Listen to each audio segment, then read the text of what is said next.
sandwiches, ice cream, coffee and snacks, and many other pleasing treats. Our foods are fresh and tasty, our drinks satisfying and refreshing. They're so good. Welcome to Average Joe's Drive-In. And now, on with the show. Hey everybody, what's up? Welcome to Average Joe's Drive-In, episode 53. This is a review cast, and I hope you guys are all doing well out there. This episode, I've got a pile of stuff to go through, but I decided to kind of keep this review cast to mostly newer films that have come out in the last 4 or 5 years. So there's a lot of fun stuff to talk about here. Some few films you may not have heard of, some you probably definitely have heard of, but it's definitely been a pretty good stretch of viewing, actually. So let's dive right into it, and I'm going to start things off with 2014's Hercules.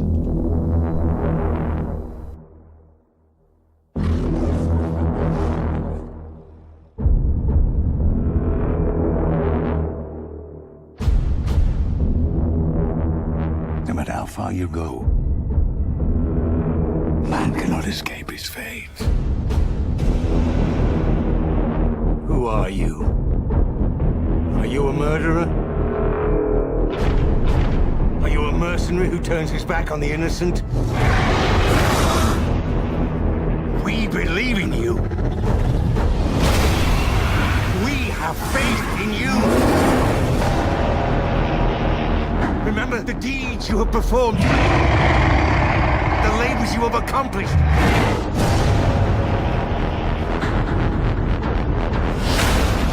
Are you only the legend, or are you the truth behind the legend? Now, tell me, who are you?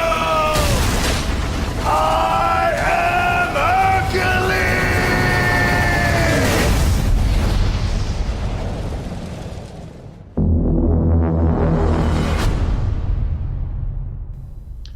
The film was directed by Brett Ratner, has a 98-minute runtime, rated PG-13, stars Dwayne Johnson, John Hurt, Ian McShane. I watched this one on Blu-ray. Synopsis. Though he is famous across the ancient world for his larger-than-life exploits, Hercules, the son of Zeus and a human woman, is haunted by his tragic past.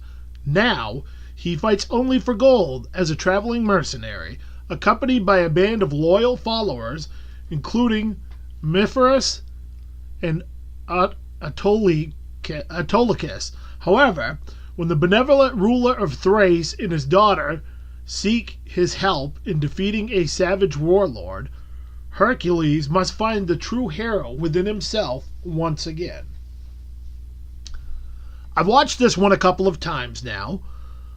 I liked it the first time I watched it, but I wasn't fully sold on whether or not I thought it was more than just okay. So, I had a chance to snag a really cheap copy on Blu-ray and thought, why the hell not? It was enjoyable enough. I'm not gonna lie, I really enjoyed this more the second time around. It maintained my interest and grew on me. While this isn't quite the original Conan the Barbarian, it's certainly in that same category as far as my enjoyment factor of it. I can watch stuff like this all day and not get bored with it. It's just good straight-ahead action film fun. The effects are decent, and I had no issues with any of the acting for the most part. The Rock is charismatic as usual, and the story is pretty straightforward. It's a very meat and potatoes kind of action film. I could certainly see this one being thrown on when I want to just sit back, let my mind drift, and be entertained. It's one of those types of films. While I do love in-depth, deep films with lots of meaning and subtext, they're not usually films I go back to time and time again. And frankly, Hercules is a movie's, are meant to be an escape. I know, like many people I know, my mood depends on what I want to watch. This is certainly going to be on the growing pile of fun, rewatchable, leave your brain at the door films. My rating was a 6 out of 10. The average IMDb rating is a 6 out of 10. Up next, 2015's Poltergeist. We didn't know where else to go. You did the right thing coming here. Maddie was the first one to notice things. Mom? How will you get here? Who are you talking to? When was the last time you had contact with her? Before she was taken?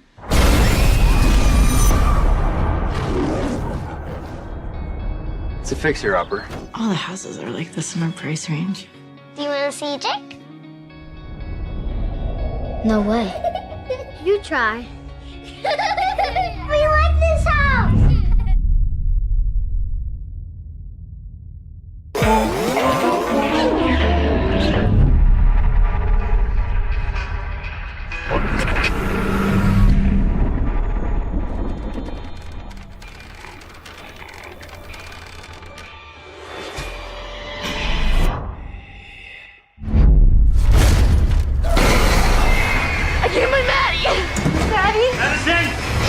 We have to call somebody. We can't call the cops. What are you gonna tell them? First things first. Your daughter is here, and she's alive.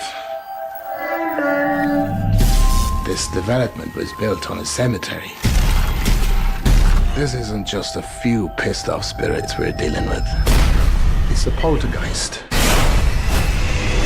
We just want our daughter back. The door to their world could close at any moment. If that happens, There's no getting her back. I want you all to clear your minds. They already know what scares you.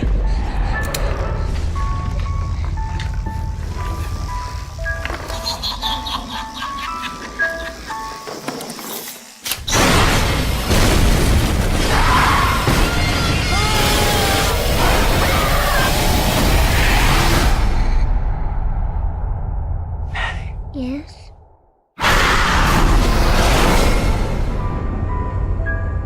Something's wrong, Mom.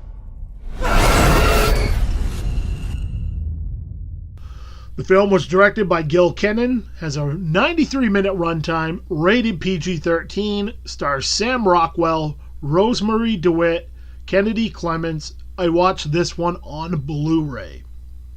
Synopsis. All seems well for Eric Bowen, wife Amy, and their 3 children as they move into their new house in the suburbs of Illinois. Soon, youngest daughter Maddie begins talking to an imaginary friend, or so the family thinks. It's not long before sinister spirits wreak havoc in the home, holding Maddie captive and forcing the parents to consult a team of parapsychologists who engage the supernatural entities in a battle for the girl's freedom. I've been holding off on this one for a while. Most of the time I'm not a huge fan of remakes, but I don't despise them. There are certain films that have a charm to them, whether that is the time period they were made in, the cast, or a little bit of everything. Poltergeist is one of those movies. I felt it was a lightning in the bottle moment of cinema. With that in mind, I've avoided it just because I felt there was no way they'd be able to even come close to topping the original. I didn't love this one. I didn't hate it either. It certainly wasn't a bad film by any means, but it felt too modern. I know that probably doesn't make sense, but let me explain. There was nothing that really set this one apart from films like Sinister, The Conjuring, or any of those types of films. What made the original Poltergeist work was the gritty realism of it. At least for me. This just feels like a spit-shine modern version of the original. Don't get me wrong, there's nothing wrong with either of the aforementioned films, but that's not what I want out of Poltergeist. The acting was fine, the effects were decent enough, but even some of those looked too CGI. I would have much rather seen practical done for this type of film, at least in parts. In the end, I just didn't feel like it brought anything new to the table. If you're going to do a remake of a classic, at least go for it and make it something new. My rating for this was a 5.5 out of 10. The average IMDb rating on this is a 4.9 out of 10. Up next, 2017's The Shape of Water. If I told you about her, the princess without voice, what would I say?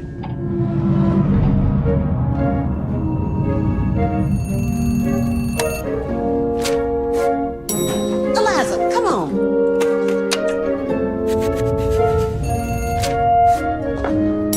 Eliza, hurry, hurry.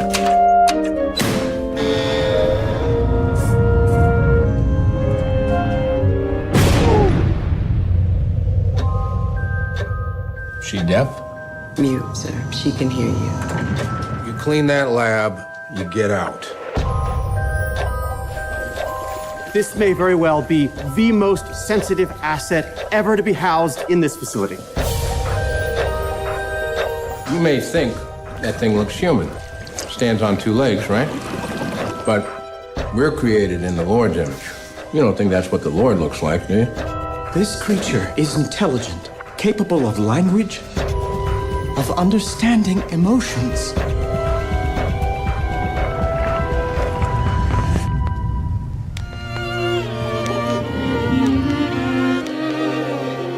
When he looks at me, he does not know how I am incomplete. He sees me as I am. J'avoue, je n'ai bavé pas vous, mon amour. Avant d'avoir eu vent de vous. The natives in the Amazon worshipped it like a god. Get him out. What are you talking about? No. We need to take it apart, learn how it works. I don't want an intricate, beautiful thing destroyed. We can do nothing. I'm sorry. Don't do this, Eliza. What is she saying? Don't do this. Oh, God, it's not even human.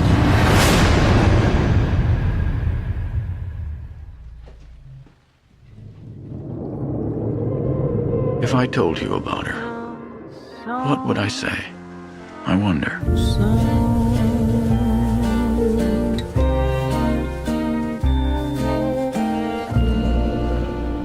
The film was directed by Guillermo del Toro, has a 123-minute runtime, rated R, stars Sally Hawkins, Octavia Spencer, and Michael Shannon. I watched this on Blu-ray.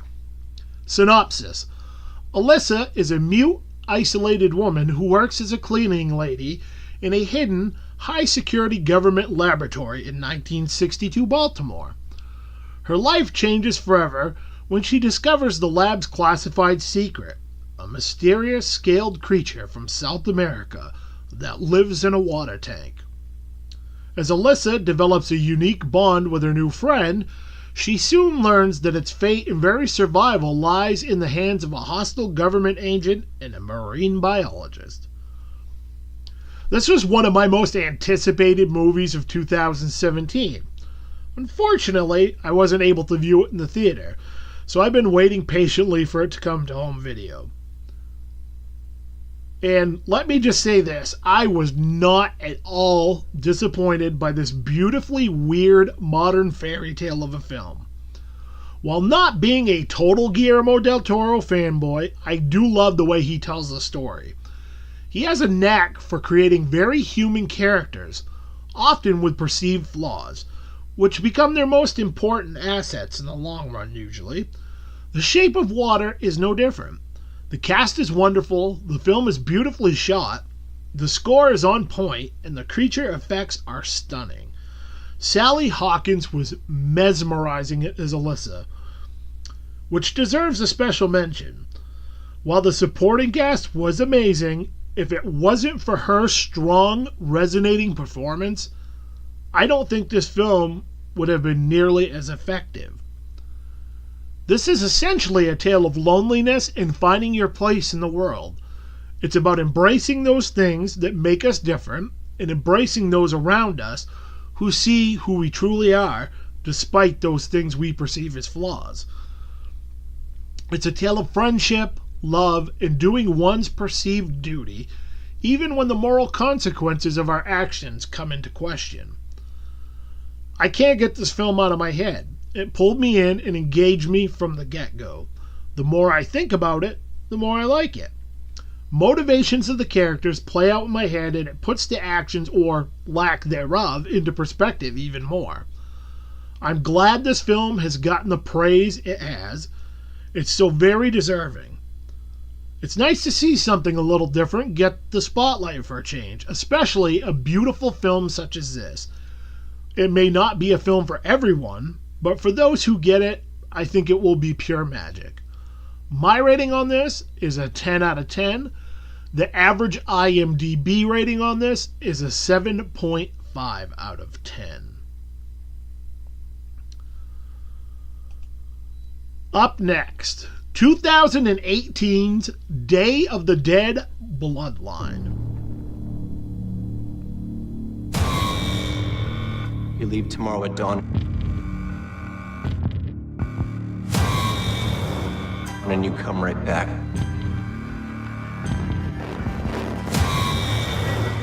No sightseeing, no sidetracks. Lord, make me a channel of thy peace. Where there are shadows, I may bring light. Where there is discord, harmony.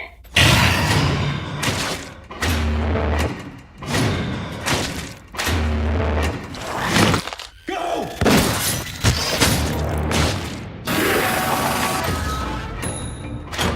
This is why we don't go on wild goose chase supply runs.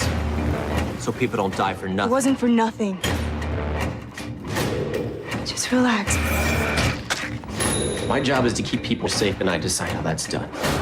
Where there is sadness, I may bring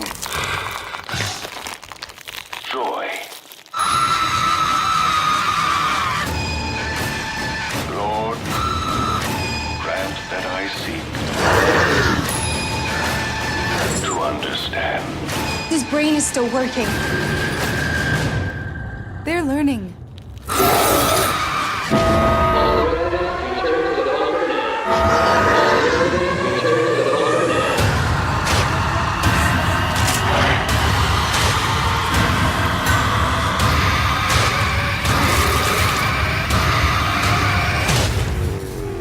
It is by dying Mom?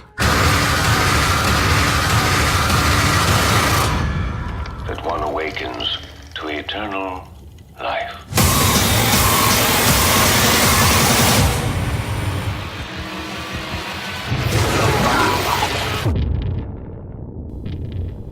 The film was directed by Hector Hernandez-Vicens, has a 90-minute runtime, rated R, stars Sophia Skelton, Jonathan Skage, and Jeff Gum.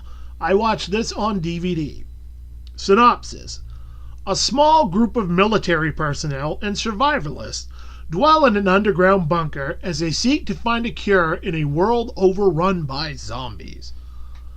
I'll be honest, I went into this film with very, very low expectations. I didn't think the trailer looked all that good, but I was willing to at least give it a chance. So, I did just that. First of all, this is very, very, very loosely based on the George A. Romero classic, Day of the Dead. There are characters who are very similar to the ones in his film, but not exact carbon copy ripoffs. There are also several other characters who really didn't have anything to do with the first film. I was pleasantly surprised that most of the effects looked as though they were done practical, which automatically bumps up my enjoyment of this. The film itself looks decent enough, although there were a few lighting things that threw me off. It might have just been me, but it looked as though some of the characters had a yellowish, orangish tint to them. It was kind of odd. There's plenty of action. The zombies look decent enough. They are the modern fast zombie variety and not the classic style. So think more like the Zack Snyder version and not the Romero version. I'll also give this film credit for the fact it tried to take a few chances with the story and what the team of survivors was striving for. It made sense in a lot of ways. The acting was very middle of the road. It ranged from decent to not so much, but it was passable overall. Overall, I didn't hate this one, which I fully expected to. Like I said, they took some chances. Some things worked, some didn't. But when it boils right down to it, the filmmakers made a decent modern-day zombie film. In a genre that has been oversaturated the last 10 years or so, it was one of the better attempts I've seen. Is it a great movie? Not by any means. Is it enjoyable enough that I wouldn't hesitate to tell people to at least check it out and form their own opinion? Yes. So give it a chance. You may like, you may not, but don't hold off just because of preconceived notions or others' ratings. Too many people are going to get hung up on the fact of it not being the classic or a big budget film, which it is not. My rating is a 5 out of 10. The average IMDb rating is a 3.4 out of 10. Up next, 2017's 3 Billboards Outside Ebbing, Missouri. What's the law on what you can and cannot say on a billboard? I assume you can't say nothing defamatory and you can't say fuck, piss, or cunt. That right? Or anus? I think I'll be all right then. I guess you're Angela Hayes' mother. That's right. I'm Angela Hayes' mother. So, Mildred Hayes, why did you put up these billboards? My daughter Angela was murdered 7 months ago. It seems to me the police department is too busy torturing black folks to solve actual crime. The hell is this? Dixon, I'm in the middle of my goddamn Easter dinner. Sorry, kids. I know, Chief, but I think we got kind of a problem. Sunshine beating on a good time. I'd do anything to catch your daughter's killer. I don't think those billboards is very fair. The time it took you to get out here whining like a bitch, Willoughby. Some other poor girl's probably out there being butchered right now. We've had 2 official complaints about those billboards. From who? There's a lady with a funny eye. A lady with a funny fucking eye? And a fat dentist. There's a lot of good friends of Willoughby in this town, Miss Hayes. Ow! Ah! You didn't happen to drill a little hole in the dentist today, did you? Of course not. Huh? I said, of course not. I'm sorry about Angela, but the town is dead set against these billboards. You know who threw that can? What can? How about you, sweetheart? No, I didn't really... Go, girl. Hey, fuckhead! What? Don't say what, Dixon, when she comes in calling you a fuckhead. The more you keep a case in the public eye, the better your chances are getting it solved. And when I see the sign. You know, if you hadn't stopped coming to church, you'd have a little bit more understanding of people's feelings. All this anger, man, it just begets greater anger. In 3, 2, 1. And as sad as the spectacle of these billboards might be, this reporter, for one, hopes this finally puts an end to the strange saga of the 3 billboards outside. This doesn't put an end to shit, you fucking retard. This is just a fucking start. Why don't you put that on your Good Morning Missouri fucking wake-up broadcast, bitch?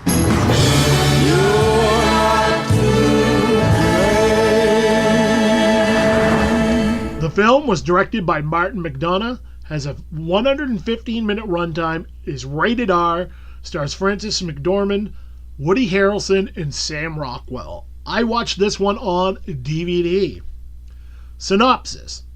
After months have passed without a culprit in her daughter's murder case, Mildred Hayes makes a bold move, painting 3 signs leading into her town with a controversial message directed at William Willoughby, the town's Reverend Chief of Police. When his second-in-command, Officer Dixon, an immature mother's boy with a penchant for violence, gets involved, the battle is only exacerbated. This one has been on my radar of films I've wanted to watch for a while. I thought the story looked really interesting, and my friends that had had a chance to see it gave it nothing but praise. I was finally able to rent this and give it a shot. This film deserves every bit of praise that it garners. What a fantastic movie. The roller coaster of emotions it puts you through is staggering. It's almost to the point of being hard to digest all at once. I was going to hold off writing my review until I had more time to process the film, but I decided I should get down my thoughts while they were fresh. The acting is fantastic, from the leads to the supporting cast. There wasn't a single performance that didn't work in this film. This is hands down one of the best acted films I have seen in a long time as far as the entire cast goes. The story sucks you right in. You find yourself trying to figure out and follow along. It's heartbreaking, humorous, and filled with raw emotion. You find yourself caring about the characters even when you may not necessarily like them. The writers did a fantastic job of making them human. Even the ones you thought were assholes. There was really only one part of the film that didn't make a lot of sense to me, but did sort of set up something later in the film. Other than that, I feel like this film was about as flawless as you get. Sam Rockwell and Frances McDormand are amazing in this film. They deserve every ounce of praise they got for their performances and the awards.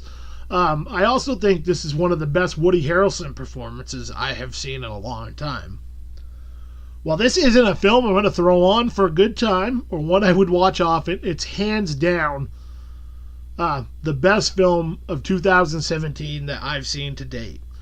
I have a bunch more to cross off my list in that respect, but right now this has taken the number one spot. If you haven't seen this one yet, check it out as soon as possible. My rating is a 10 out of 10. The average IMDb rating is an 8.3 out of 10. And I wrote that review before I saw Shape of Water. Now that's kind of weird, but if you've listened to the show for a while, I probably rate my movies a little higher than a lot of people do, but I rarely ever give out a 10 for a film. So it was kind of a jar for me to the fact that I saw two what I perceived as 10 films in the span of a week. And it's really, I'll tell you, Shape of Water and Three Billboards Outside Ebbing, Missouri are pretty much neck and neck as far as my favorite films of 2017. Right now, I would say The Shape of Water is slightly ahead of Three Billboards, just for the fact that I could rewatch The Shape of Water over and over.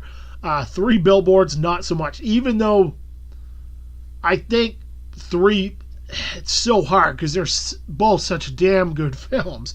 But just based on fun factor, I would probably take Shape of Water as my number one film of 2017 to this point. I'm not really going to be able to tell for sure until I actually give both of them a full-blown rewatch, and that second viewing probably is really going to let me know which, if one pulls a little farther ahead from the other one. But both amazing films, and both films I highly recommend everyone check out. Speaking of films I think people should check out, up next, 2014's Starry Eyes. Welcome to Big Taters. My name is Sarah. Can I start you guys off with an order of our Freedom Tots? We got all these people, all our friends. They're just sitting around trying to figure out what to do, trying to figure out how to make something. I thought you were avoiding me. Why would you think that? Because I stole your role. What's going on with you lately? I work so hard. Every week it's a new class, a new audition. Hopefully you'll see something in me. I know I'd be great for this. We'll be in touch.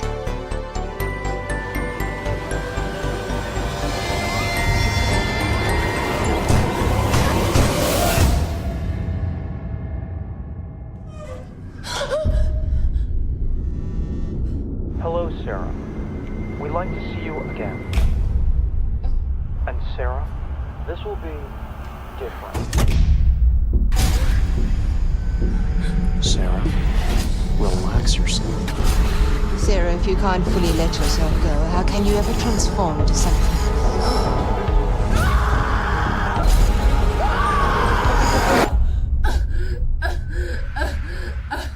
I'm dying! No. You're being reborn. Your face would be on the poster on a wall in a lobby of a movie theater, a theater with a marquee. Kill your old life, Sarah. Bury it in the earth. And join us in the skies. That's me. I'm your girl. I will do whatever it takes for this role. The film was directed by Kevin Kolsch and Dennis Widmer. Runtime of 98 minutes, not rated, stars Alex Esso, Amanda Fuller, and Noah Segan. I watched this one on Netflix. Synopsis: a hopeful young starlet uncovers the ominous origins of the Hollywood elite and enters into a deadly agreement in exchange for fame and fortune. I had never even heard of this film until just recently. I was listening to the Movie Crypt podcast, and Joe and Adam had the lead actress on. It sounded interesting enough, so I decided to track it down. As they mentioned, it was available to stream. Like I said, you can check this out on Netflix. Alex Esso is phenomenal in her role as Sarah, an actress trying to make it big in Hollywood, and the length she'll go to be famous. I'm not going to give too much detail away about what happens, but it's a downward spiral for Sarah. The film goes to places you won't expect. I know I certainly didn't see it coming. This is a solid film all the way around. I didn't have any major issues with anything that happened or how the filmmakers went about getting there. It's a very low-key but engaging film. If you're a psychological thriller horror fan, this is one worth checking out. I would love to hear what other people thought of this one. Seeing the current state of Hollywood and the film industry, this film's kind of poignant at the moment. My rating for this is a 7 out of 10. The IMDb rating, average IMDb rating on this is a 6 out of 10. Up next, 2015's Turbo Kid.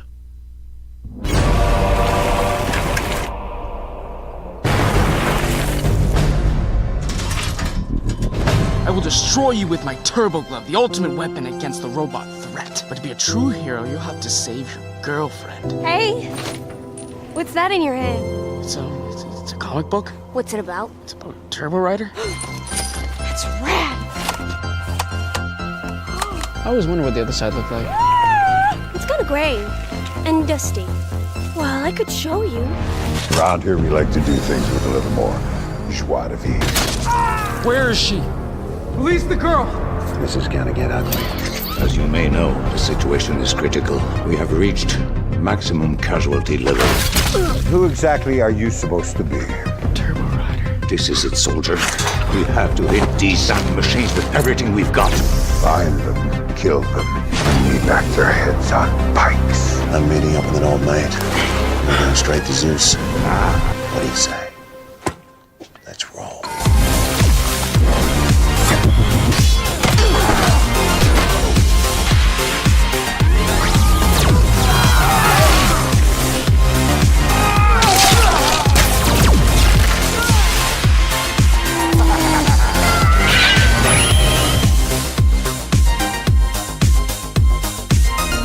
The fate of our future is in your hand.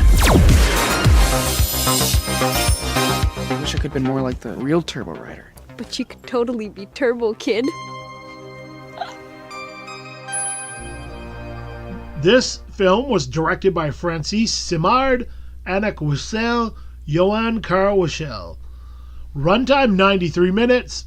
Not rated. Stars Monroe Chambers, Lawrence LeBouf, and Michael Ironside.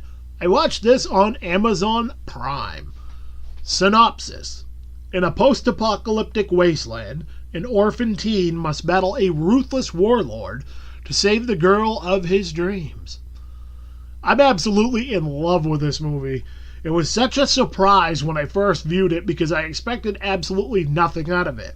Instead, I got a movie that was brilliant, fun tribute to everything amazing and cheesy about 80s post-apocalypse films. Outside of Deadpool, I've probably watched this more than any other film in the last couple of years. I think this was my 5th or 6th viewing. Each time I watch it, I like it a little more. It's just one of those films that continues to grow on me. I can't explain it. It's just a fun movie. The acting is perfect for what the film is. It's bonkers gory, and the soundtrack feels like it could have come straight out of 1983. For what this is for a film, I don't think you could ask for anything more perfect. If you love 80s classics like Solar Babies, Cherry 2000, Steel Dawn, or any of the other countless awesome but gory, gloriously cheesy, fun post-apocalypse films from that era, you will absolutely adore this film. It's worth your time to give it a view. I highly doubt you'll walk away without a giant smile on your face. If you're not a big fan of films of that ilk, I'm not sure you'll enjoy this one as much, but it's worth giving it a shot. This is certainly a case of the filmmakers knowing their audience and writing a love letter to those types of movies from that era. They certainly nailed it. My rating for this is an 8.5 out of 10. The average IMDb rating is a 6.7 out of 10. Up next, 2017's Deep. In the deepest part of the ocean, there's a world of mystery, beauty, and wonder. Excuse me. Hi, I'm Deep, and this is Evo and Alice. This is our colony. Cool! From some of the minds behind Madagascar. What have I told you about going outside? But if I had listened to Grandpa, I never would have found any of these priceless artifacts. What's this? I think it's a human being. Not a super genius, is he? And Angry Birds tunes. Look at all this cool stuff. Looks dangerous.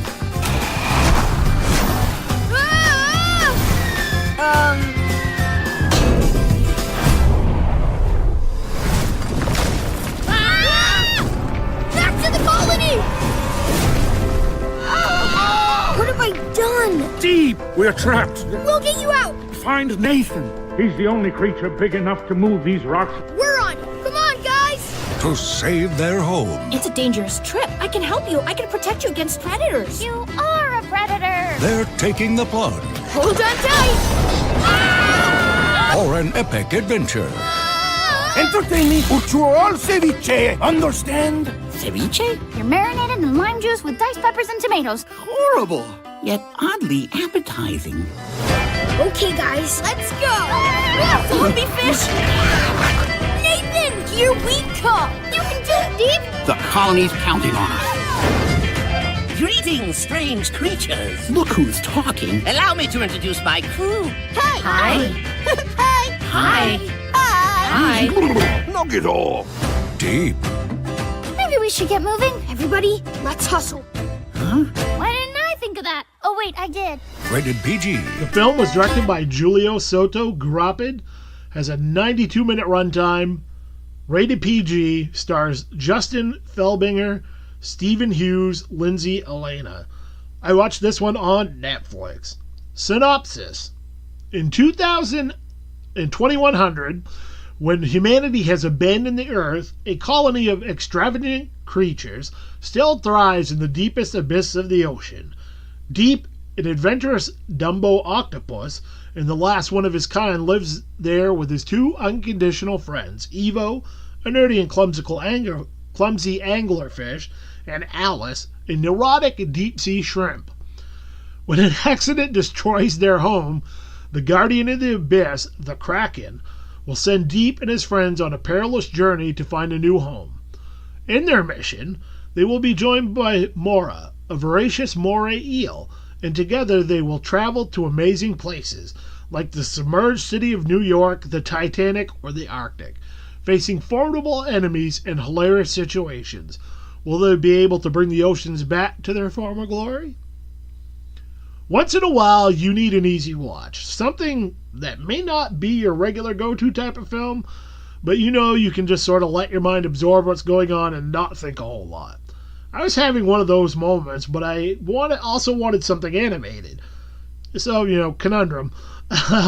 So I browsed through Netflix to see what was on there and came across this film. The animation's fine. There are some okay musical numbers, and it's a pretty basic, straight-ahead type of story. Not one of my favorite animated films I've seen in recent memory, but serviceable enough. A very easy watch that I think a lot of kids would probably enjoy, and that's probably the biggest key to a film like this, is knowing your audience. While films like Moana, Nine, Kubo and the Two Strings are films that would appeal to adults and kids alike, this certainly doesn't really have those elements to it, and those films did. There's one scene near the very end that made me smile, though. It involves the Kraken and Nathan the Whale. For me, it was the best part of the film. If I had any sort of major issues with it, it was the dialogue. It just didn't flow naturally in spots and stuck out as a very weak point. But again, for kids, I think it's a perfectly serviceable film. My rating is a 5 out of 10. The average IMDb rating is a 4 out of 10. So we're going to wrap up the review portion of the Reviewcast with 2014's The Edge of Tomorrow. What I am about to tell you sounds crazy. But you have to listen to me. Your very lives depend on it. This is not the end.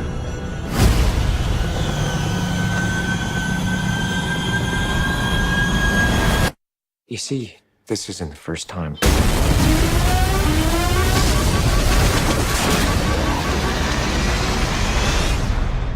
We've had this conversation. What day is it? Judgment Day. You just came in with the fresh recruits.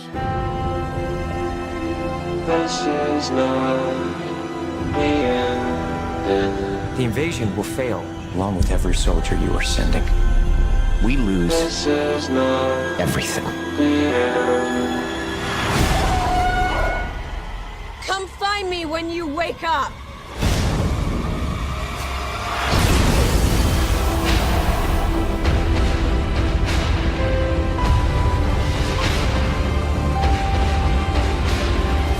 What's happening to me?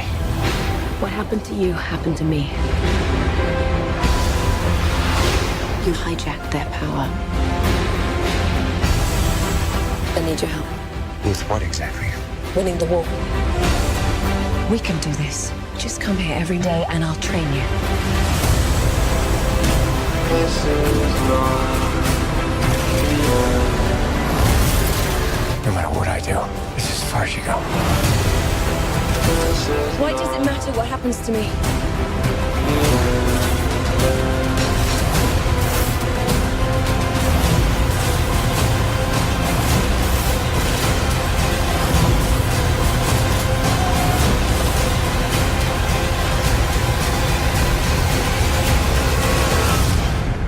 I'm not a soldier. Of course you're not. You're a weapon.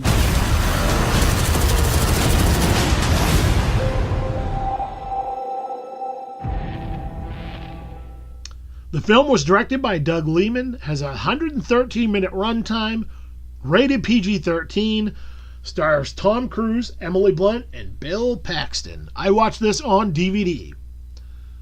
When Earth falls under attack from invincible aliens, no military unit in the world is able to beat them. Major William Cage, an officer who has never seen combat, is assigned to a suicide mission. Killed within moments, Cage finds himself thrown into a time loop, in which he relives the same brutal fight and his death over and over again. However, Cage's fighting skills improve with each encore, bringing him and comrade ever closer to defeating the aliens. I'll be honest, I'd forgotten all about this film until I was watching a different movie a few days ago and the trailers played. Instead of fast forwarding like I usually do, I watched them and this was one of the films. I remember really wanting to see this when it came out, but never got around to it.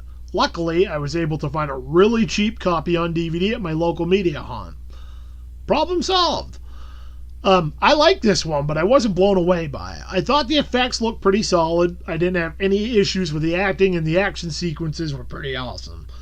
The area I got a little bored with was the repeating the day sequences, but that wasn't horrible. It just felt like it went on a bit too long before it got around to actually moving forward. Another thing I enjoyed was it was a fresh concept. Not something I've seen done 1,000 times over. I give it an extra point just for originality. I'm glad I finally gave this one a watch. I like sci-fi almost as much as I like horror, so I'll take a solid entry like this over a lot of other things. Even if it isn't groundbreaking and I don't necessarily need it to be, as long as I'm entertained. And this is one thing that this movie did was entertain me. My rating for this is a 7 out of 10. The average IMDb rating is a 7.9 out of 10. So that's going to wrap up the review portion of this episode of Average Joe's Drive-In. Real quick, I'd like to thank my sponsors, the Maine Cannababes. You can go to www.maincannababes.com and you can find out all kinds of cool information. See pictures of the various calendar girls, past and present, any future events they're working on. There's also a ton of great information. You can also pick up your Maine Cannababes merch there. The Cannababes, again, if you've been listening to the show, they do a lot of great work in the state of Maine, helping advocate for patients and patients' rights that are medical marijuana users. They're great people doing great things, so please go support them and check out what they are doing. I would like to thank all of you for listening into the show. Again, I appreciate everybody that takes the time to check the show out. As always, I'd love to hear from you guys, so hit me up on Instagram at Thomas Washburn Jr., Twitter, TWJ Author, on Facebook, which is pretty much the base of operations for the time being, at Average Joe's Drive-In Podcast. You can also check out thomaswashburnjr.com, and that kind of has a link to everything, and that's probably the easiest hub if you don't want to have to remember and type in a whole bunch of stuff. There's links. Also, if you really want to support the show, you can get my books on Amazon.com. Just type in Thomas Washburn Jr., and my books will pop up. You can buy both paperback and Kindle formats of all my books and short story collections that have been released. There are some short stories that are Kindle only, and I keep them fairly cheap, so all the money that I make off those I am putting back into the show. But if you are a Kindle Unlimited or a Amazon Prime member, which I think a lot of people are Prime members, you can read my books for free, the Kindle versions of my books for free, and when you do, I still get paid for the number of pages that you read. So if you read them, it helps me out, and it doesn't cost you anything outside of what you're already paying anyway. So it's a win-win for everybody. Also, if you do happen to read them and you enjoy them, please leave a rating, because ratings are a huge, huge help in making them more visible to other people searching. Recommend them to a friend if you like them. Share them. I would greatly appreciate that. And also, same with the podcast. If you enjoy the podcast, please, let people know when there's a new episode. Share it. Make sure you rate it on whatever app you happen to listen to the show on. We now are available on Spotify, if that's a service that you use, along with the regular formats like iTunes, Podbean, YouTube, and many other fine podcast apps. So thank you once again for listening to Average Joe's Drive-In. And remember, kids, opinions are like assholes. Everybody's got one. And I will see you sexy animals on the flip side. It's intermission. Rise and stretch time. Time to refresh yourself and visit our snack bar. Got a yen for hot popcorn? Your favorite soft drinks are sparkling cold. The Juicy Frank sizzling hot. There's delicious coffee, freshly brewed, and all kinds of ice cream and candy to tempt you. Showtime will be announced loud and clear to get you back to your car in time. So stretch your legs. Come to the snack bar now.